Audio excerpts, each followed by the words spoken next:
everybody. Here we are, Mercury in Aquarius, in direct relations to how do I apply Mercury in Aquarius to the laws of attraction, to manifesting within my world the things that I want. Well, the 11th house is the house of goals and objectives, hopes and dreams. Yes, it is about networks. It's about humanity. It's about innovation. The natural ruling planet for Aquarius is Uranus, and Mercury is the lower octave of Uranus. So here we find Mercury in a very, I think, favorable place to apply the laws of attraction, not only for myself, but for others to witness and to experience for me. So when I think about how I want to perceive Mercury in the 11th house, I think this is a very innovative energy. It's very, it feels very kind of rebellious against the man, or against the traditional thoughts here. I feel when Mercury is here that the curiosity factor that comes with Mercury, and then this willingness to explore information here becomes almost imperative to Mercury. Meaning that as Mercury starts to really address the ideas that thoughts are things, and then my things manifest through my speech, and my speech represents my beliefs. Here, the person who has Mercury in the 11th house can really see how that can help the collective. So how can Mercury best be used in this 11th house? I think here, when I'm looking at it, it's really about allowing Mercury's evolvement past the monkey mind. Because Mercury rules our everyday activities, we can get caught up in a pattern and a way of thinking that really is not individualistic, but rather sort of this momentum of expectation. That's the way I want to put it. Because Mercury rules so many different things, here in the 11th house, I think it's important for the individual that possesses this dynamic to really examine what their goals are. What are my own personal hopes and dreams? And to go back into the idea that Mercury and the way that I think is probably the most impactful dynamic on how others perceive me. When we think of ourselves as less than, and we walk into a group dynamic, we may tend to be quieter, or we may tend to shrink a little bit. And that in some ways will teach other people. So here, the way I want to look at it is where Mercury becomes sort of brave in its innovation, brave in its willingness to say, well, what if I put myself out there in this authentic way of, I'm not 100% sure that this is all factual, because Aquarius rules science.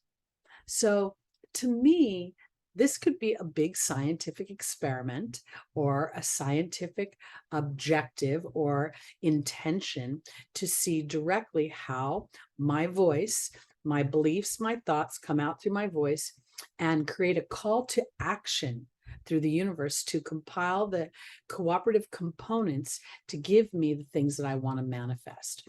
I feel like Mercury here in the 11th house would be more apt to observe how other people think, and then sort of take that observation and internalize it, mostly for hopefully the higher vibration.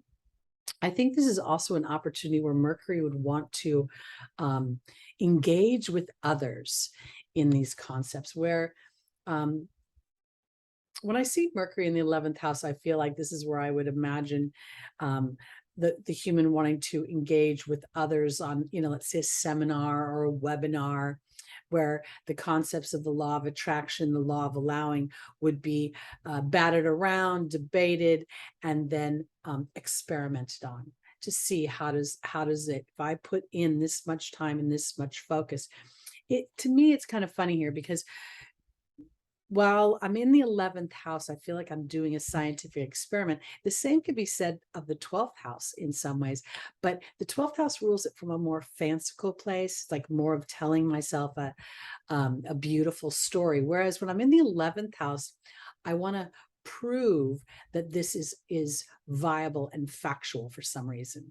And so if you have Mercury in the 11th house of Aquarius and you're looking to manifest certain dynamics, I think it's super important here to kind of put out a list of goals that you have. You know, let's say you want to manifest a new job.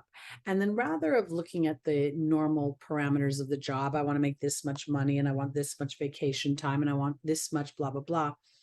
I think now it's where you go into a personal dynamic of what does that job feel like when I get it? How do I feel in the environment of that job? How are people responding to me within the networks of that job and the interactions of that job? And being able to take the idea of sort of writing down these concepts and these ideas, and then kind of assessing your belief 1 to 10. What's my belief on this dynamic? I believe people like me easily. There's a 10. I believe that people resist my ideas. There's a 1. Kind of looking at it that way. And then as you walk through the subsequent days or weeks ahead in your experiment, and you take an idea of where's my mind at? What am I thinking about when I'm walking into this meeting? Am I bringing the previous experiences of other meetings into this meeting? Meaning they didn't listen to me before, they won't listen to me now. This awareness is sort of being able to rise above the situation and to see it from a more global perspective here. Again, we're talking about Aquarius, Mercury being the lower octave. Aquarius is naturally an air sign. So we're already in the air element. And if we think about it, all of the various signs in the zodiac in their opposition, like air always has a fire opposition and water always has an earth opposition. So for me, when I'm looking at the idea of Aquarius and this air idea, and how that relates to the big picture of how humans operate, then I also get to sort of look at my ability to individually express myself within that genre. Mercury very much feels like it's my personal thoughts, it's my personal beliefs, and it's my personal speech. And while we inadvertently will walk through our everyday lives and say things that don't serve the outcome we want, most of the time the collective is not really aware of that subtle detail. So as you, being in a mercurial 11th house Aquarius resident, have an opportunity to see that subtlety. And in seeing that subtlety, starting to shift yourself into the higher vibrational picture of that. And in doing so, you start to bring in new experiences, which to me then feels like it allows you to expand and bring that to the collective in a more concrete and evidential way. So that's what I think the opportunity for Mercury in the 11th house is, to take your goals and your objectives and sort of write them down on a piece of paper. Give yourself an opportunity to look at what is my real belief in well, how much do I believe I can manifest that? And not looking at the challenge as much as just a number, and then going into this dynamic of putting it out into the universe, shooting a rocket of desire, because the 11th house in Aquarius rules space and science. So you throw a thought rocket into the sky, and then you pay attention as that rocket starts to give you signs and omens, and you follow that path down. And this will be revolutionary and more than likely change the way you think for a lifetime.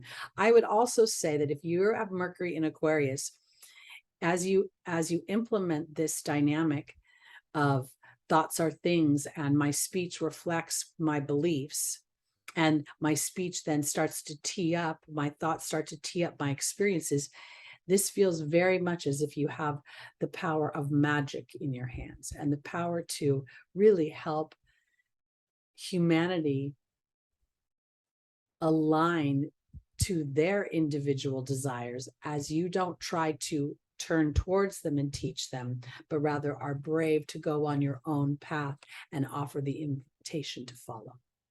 Okay, that's it for Mercury in Aquarius, or the 11th house. I'm Teri Hunter. See you next time.